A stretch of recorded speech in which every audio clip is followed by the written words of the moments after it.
everyone, I'm Mariko. I'm a Sydney-based artist and musician, also known as DestroyerMariko, and today I'm really excited because I'm going to be reviewing the sweet Lolita Japanese 3-piece kimono dress from Rave Australia. It just arrived this morning and I can't wait to open it. Oh my god. Full disclosure, Rave Australia actually sent this to me as a gift, but I got to choose the item and I'm always going to give you my honest opinion in every review. Now with that out of the way, and before I open this package, let me first tell you about why I chose the kimono and what some of my hopes and expectations are. So hopping over to the website, here's the Rave Australia page for the sweet Lolita kimono. Oh my god, isn't it pretty? It jumped out at me straight away, and I really love the fusion of traditional Japanese fashion with more modern styling. I'm actually half Japanese, so for me that type of crossover is super appealing at a sort of symbolic level. But it also reminds me of an outfit I had to pass on when I was visiting relatives last year. During a short detour to Osaka, I found this really amazing shop that actually specializes in fusing traditional kimono with more Western, Gothic, steampunk and industrial styles. But a full outfit turned out to be more than $1,000 Australian, so I couldn't afford it. And I wasn't even allowed to take photos. So for the past year, I was actually feeling a bit sad every time I remembered it. But when I saw Rave had something very similar, so excited! And it's actually also a much cuter style with the short skirt and those colors. Oh my god, guys. And I mean, I know they sent this to me as a free gift, but it's only $150 and it even qualifies for free postage. So I'm actually really glad now that I didn't spend that $1,000 on the one I found in Japan. I mean, wow. So anyway, as you can see, it comes in 3 pieces. There's the black skirt, looks like with a bit of elastic to hold it in place. And then there's this bow, sort of like a Gothic Lolita take on the obi kimono belt. And then there's the top section. You can see here the pattern detail. And actually, I'm kind of curious about how the crossing over fabric works. Like, is the top sewn that way? Or do you need to fold it over before you put on the belt, like with a more traditional kimono? I guess I'll find out in a moment. But let's keep going and look at the size. Now I will say this size chart is a little bit confusing because I mean the waist is listed as being wider than the hips, which kind of doesn't make sense to me. And there's a bunch of measurements with no label, and it's also missing 2XL, which this outfit also comes in. So I'm not really sure what's going on there. But when I was talking to Rave about doing reviews for them, they actually sent me a new global size chart, and I'll show you where that is. So just open up the FAQ tab here, and the second one is about size charts. And if you click the link in there, it'll take you to the new charts, and it also explains how the old sizes only measured the fabric laid flat rather than the actual sizes when you're wearing them. So by this new system, even if you give a bit of extra space to wear a singlet or something under it, I'm now the FS size, which stands for female small. And I think that's actually my size for all Rave Australia clothing now, so that's pretty cool. I mean, I still get nervous about size, especially with that confusing older chart still hanging around, but part of the reason for this review is to show you what the expectation versus reality is, so we'll soon find out how the new size charts compare against the old. But I just want to quickly go back to the old chart for a moment because I sort of skipped the fabric side of things. So here you can see it's mostly cotton, so I'm thinking it's going to be lighter than the old traditional fabric they used back in Osaka. I mean, those guys had nice stuff, but I feel like cotton will be more comfortable. And then you can see it's a fitted item but not too tight. It's not going to be that soft or stretchy though. And finally, the fabric is going to be thin, but from my past experience with Rave, to me that kind of just means it'll be like average thickness. So all up, I guess what I'm expecting is a fairly structured garment, but without being too rigid, and that's definitely going to be more practical than both traditional kimono and the fusion one that I tried on in Osaka. Okay, so here's the package. As you can see, it's quite big. I think this might be the largest postage satchel that Australia Post has.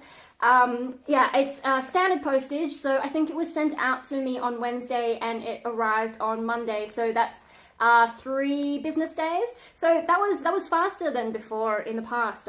Yeah, really cool.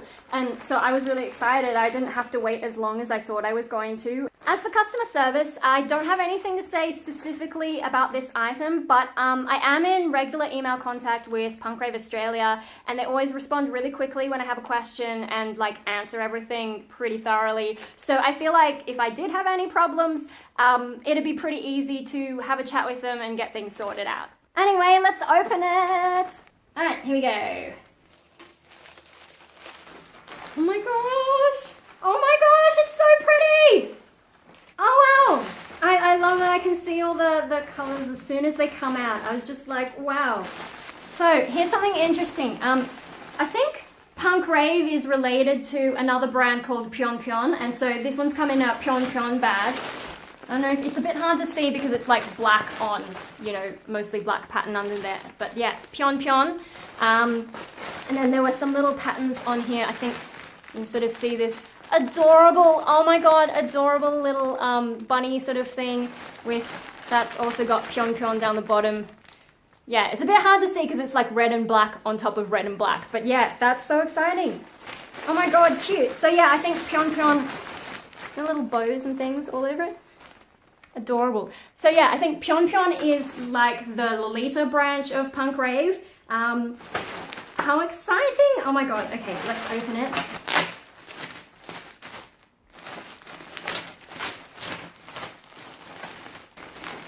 Ooh! Oh my gosh! Alright, so we've got the skirt. Oh my gosh, cute!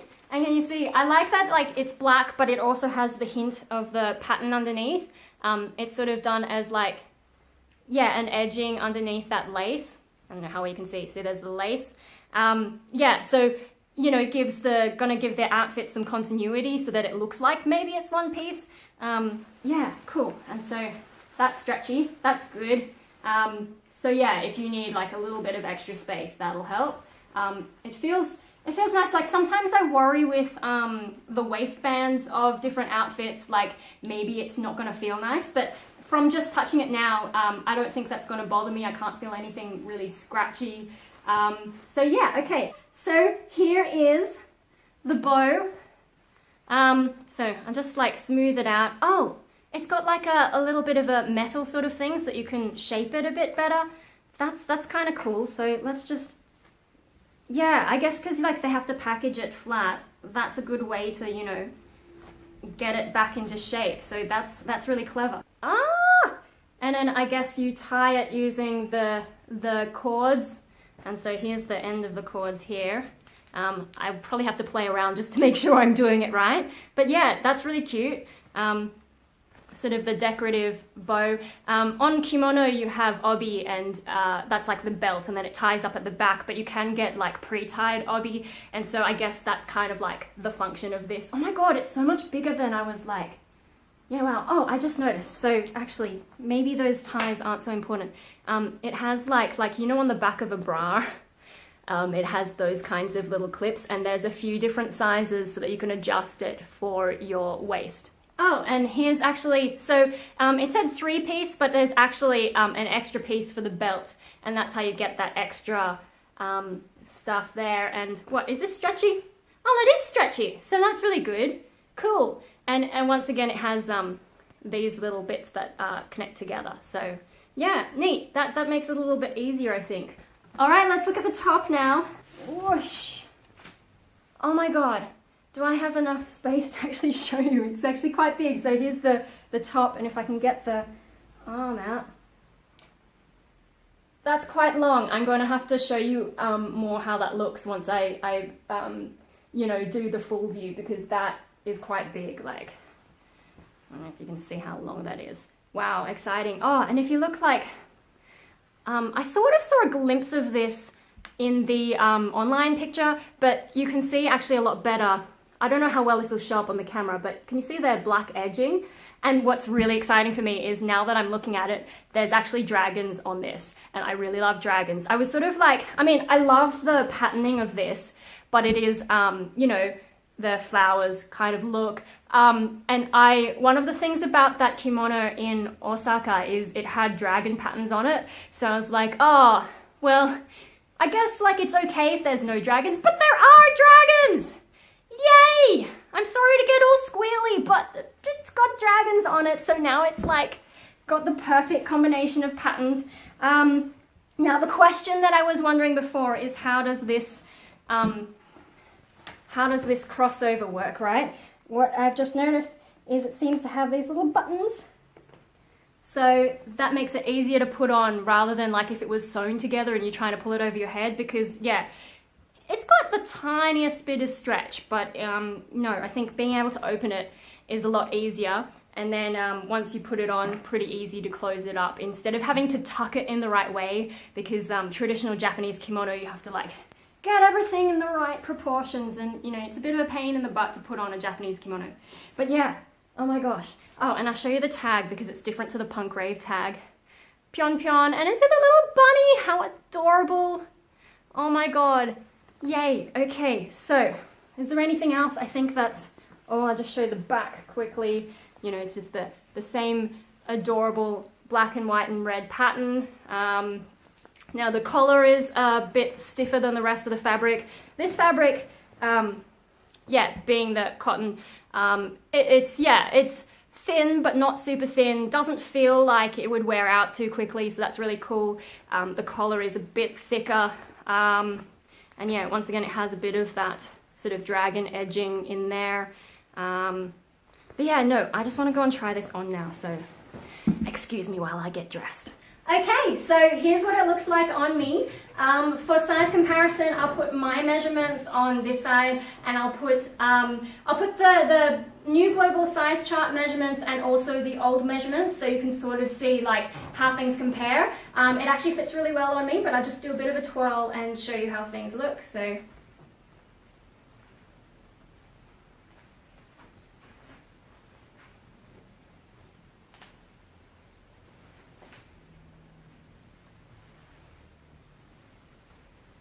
A quick close-up.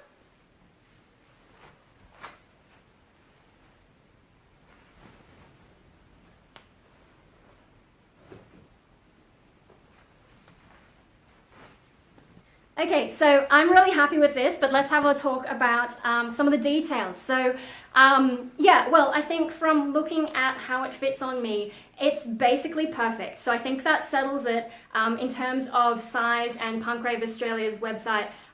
They do have some older charts from before the new global size chart was put in place, but actually if you're trying something on from Punk Rave Australia, the new global size chart is the one to look at because it makes more sense and it was actually really accurate. So, you know, all my anxieties kind of for nothing. It fits really nicely. I'm really happy. With this particular garment, I think the most important thing is the waist because, you know, the top is quite flowy. You actually do have some space in there. I mean, I've tucked things in to be a little bit like, you know, nicer shaped. And then, you know, the skirt kind of just does its thing. The skirt did have the elastic, but the elastic is so stretchy that it's fine. And yeah, what I'm actually, you know, with the stretchiness of those waistbands, sometimes I worry that like they're gonna, even though they're stretchy, once they squeeze back in, they're gonna be too tight. But I've actually got no problems with that. It's the way it's hugging my body is really nice. And then on top of it, so first of all, the belt, like the large belt, because of the stretchy bit, that fits really well as well without hugging me too tightly. And then with the outside the black belt, that connects up here, and you had those three options. I sort of played around. I think in the end I settled for the tightest option, but you know, I was sort of thinking, gee, if I've had a little bit too much to eat, I can open it up just by one, and I think that, you know, when you're having one of those days, that's really cool. And then you just sort of tie up this rope on the outside. I just sort of tied it loosely to make sure it sits the way that I want to sit. And yeah, that's really cool. But so this is the tightest part of the garment. It sort of hugs your body, and then everything else is a little bit looser, so that doesn't matter so much. So yeah, waist is the important thing. I will say though that it was a little bit tricky to put it on because there are so many parts to this, and you know, so I guess skirt first and then top, and once you put the top on, because these are so, oh my god, they're so beautiful, because they're so long, it does make it a little bit tricky to put the rest of the outfit on without assistance. I'm on my own today though, so I've done my best. I hope, like, you know, I've done everything right. But yeah, with these, it does get a little bit tricky to manage, but it wasn't too bad because, like, if you're, I don't know if you've ever seen a tutorial of someone putting on a traditional kimono, but there are heaps more layers. Like, you have an undergarment, and then you have the inside kimono, and then that's got its own belt, and then you've got the outside kimono, and then that's got its own belt, and like there's particular ways you have to tuck it and all that. So this is actually heaps easier, but yeah, you do have to be aware when you know, skirt first, then top, and then negotiate these as you put the belt on, which you just, which side did I clip it? I clipped the belt on this side, you clip that, and then get this bit and then clip that, and then you do the tie up. So yeah, with the arms, it was a little bit tricky, but kind of fun because I'm like, oh my god, you know, you don't forget that these are here. Oh, I love them so much. So yeah, a little bit entertaining, try to put it on. It took me a little bit of adjusting to make sure everything's right. Also, because I'm looking in the mirror, like to make sure that the bow is sitting nicely. I hope I've done a good job, but yeah, I can't quite see behind me. But yeah, no, really, it's so much easier than normal kimono. With the one, compared to the one in Osaka, I think it's fairly similar because that did have a similar number of parts. But yeah, I remember actually having to ask the girl, the shopkeeper, like, you know, how do I do this thing? So it was less self-explanatory, and also, like, you know, my Japanese is sort of average level and her English was average level. So, you know, we did our best, but this one you can figure out how to put it on yourself. So that's a big difference and made it heaps easier. Now, in terms of practicality and like mobility and so on, this is definitely the winner over traditional kimono and also the Osaka kimono, because yeah, it does have that short skirt, and you know, that just makes it so much easier than if you have a long one. Also, with the way that the belt is designed, like if you've ever worn a corset, you'll know the rule. You put your boots on first, then your corset. But because this, like, it does hug, but it's not stiff like a corset, you can actually move around. So I actually changed my mind about what shoes I was going to be wearing with this. I started off with sandals, but then I was like, no, you know what, I'm going to wear the big boots. So now I'm all tall. But yeah, I was able to change my shoes quite easily. Like, I mean, I can lift my leg up that high. So, you know, mobility is a lot better. I think this is much more practical. Even with the arms, I mean, with kimono style, the arms are always going to get in the way of whatever you're doing. But with having your legs freed up, you know, I could go for a jog and all that kind of stuff. So actually for my music, when I get on stage, I could actually wear this and still feel pretty free. Yeah, so you could actually get around with this. Like, you can move, you know. With some of those kimono that have the really long skirts, you know, that can feel a bit restricted, and then also with the type of fabric that those are, they're very stiff, so it's not like you can move around, but it's not the same mobility that I feel like you get with this dress. I will say though that even though they've modernized this kimono to be more like Lolita and a little bit more westernized and like, you know, street fashion kind of style, they have kept some really nice traditional touches. I think the one that I'm most impressed with is, I don't know how well you could see this when I was twirling, but see how the collar sort of comes out the back like that? Okay, so in traditional kimono, you actually want that because at least in that sort of old-fashioned Japanese aesthetic, if you're trying to look sexy, what you do is you show a bit of the back of the neck. It's kind of like the cute sort of thing, and yeah, so that space has to be open, and I'm really impressed that Punk Rave / Pyeon Pyeon have kept that element of the kimono. Like, it would be really easy to just get rid of it. I really should have done my hair up for this, shouldn't I? It'd be really easy to just get rid of that whole element and, you know, pull it in a bit more. But no, they've kept that. And with this fabric, the collar fabric is pretty stiff. So with that being stiff, it actually stays in that shape. And so I'm quite impressed with that. I really should have done my hair up, shouldn't I? Oh, but yeah, I almost forgot to talk more about the whole fabric thing. So, yeah, I think the chart that they had about how the fabric is was pretty accurate. You know, it's not the softest fabric, but I also kind of don't notice, like, it's not hard, it's not scratchy. Now the fabric's not that heavy. Of course, I do have a whole lot of material coming down from here, so you do feel that. Oh, actually, here's something cute. You can actually put your hand into the, I don't know, I used to do that when I was wearing kimono as a kid. It's just like a fun thing to be silly about. It sort of opens about that much and then the rest is sewn together. But yeah, you can, if you're like, you know, half Japanese kid growing up with kimono. Hello. So yeah, try not to get distracted. The fabric feels like sturdy without being too hard. You know, it doesn't feel like it's gonna wear out. Of course, this is the main fabric. The fabric, like on the edging, feels more silky. Yeah, and that feels a little bit thicker. It's sort of folded over though, so that gives it that kind of effect. The texture's a little bit different, but they've done the transition really well. I didn't even notice that transition, like in terms of wearing it. There are a few different fabrics. So as I said, the collar is a bit thicker and a little bit harder. Like, I don't know exactly how they've done it, but they've made it feel much stronger and keeping this shape. When you come down to the belt, you've got some more different textures. So of course you've got the frilly, there's a frilly lace bit up here.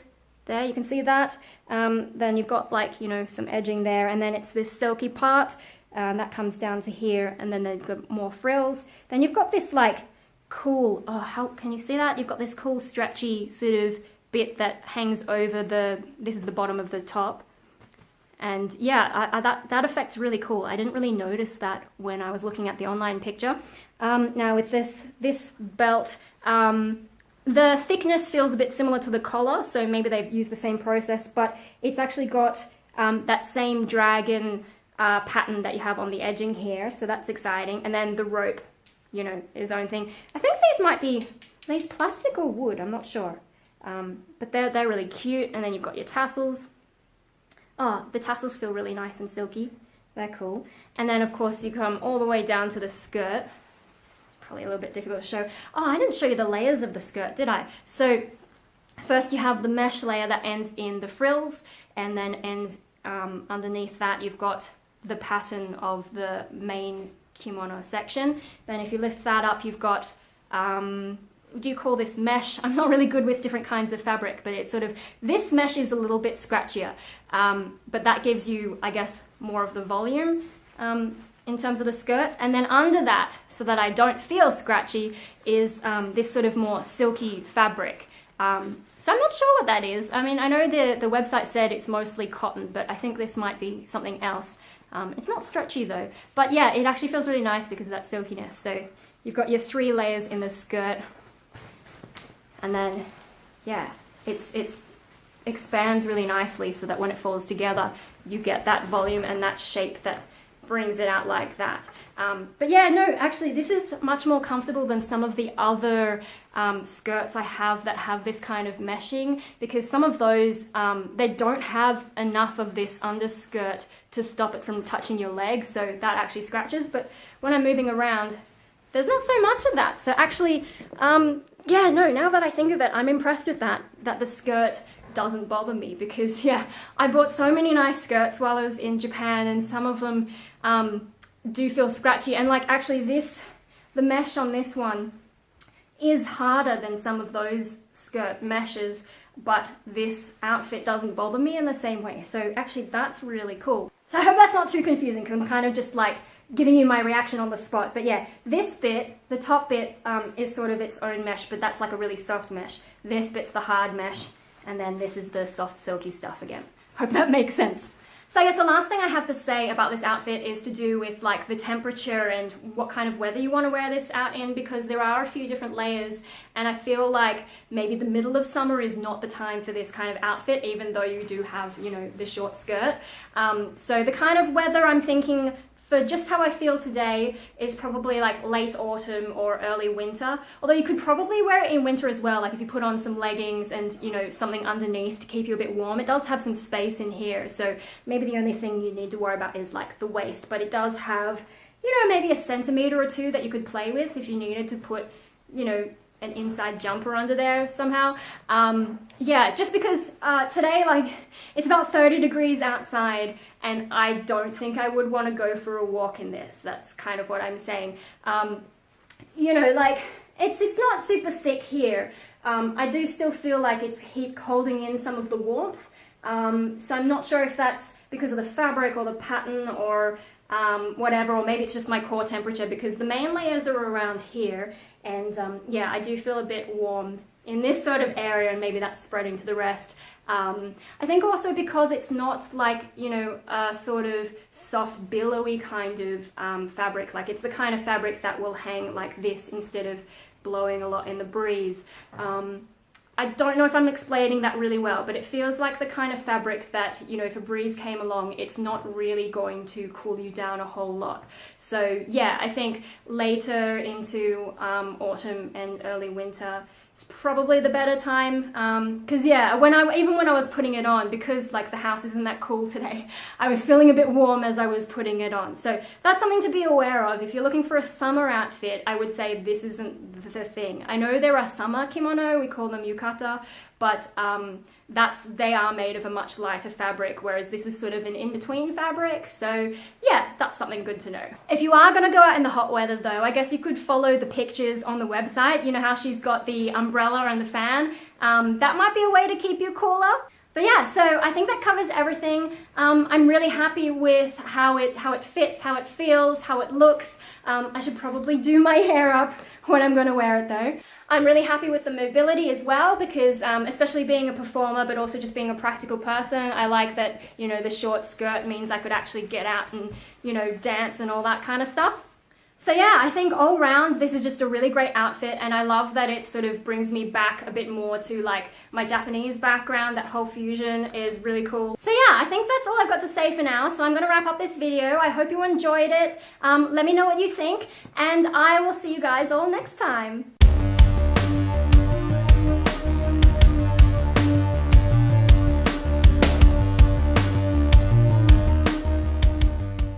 Okay you guys, so I've got one last thing I want to mention before I go, and it's about how I've put this in my wardrobe, because it's sort of an unusual item, and sometimes when you buy things like this you're not really sure what to do. So I decided to hang it in the wardrobe rather than fold it up, just because like it's so lovely, and those arm bits, like, you know, they hang quite low, and I just prefer this to be hanging in here. Now with the rest of it, what I usually do with things like this that come in a set, so here's a dress I've got that came with some Lolita gloves. Sorry about the lighting, it's not really the best in here. But yeah, I sort of just hung them on the coat hanger bit around there. Kind of bad for the elastic, stretches them a bit, it's not really ideal. But with this, because it comes with like the two belt bits and the skirt, what I actually did is I kept the pyon bag and I've put everything in there, and that's just, I cut a hole in both sides of the bag and just threaded my coat hanger through that. So yeah, now a little bit hard while I'm holding the camera, but yeah, you can see it's sort of just on there. So the skirt and the two belt bits are in there. And that's easier because, I mean, I probably could have hung at least one bit of the belt, but the bow itself was a bit too much. So yeah, that was going to be too difficult, and this is how I decided to solve the problem. So yay, the bag that it comes in is actually more useful than just being something to ship it. Alright, that's all for now, and I will see you guys next time.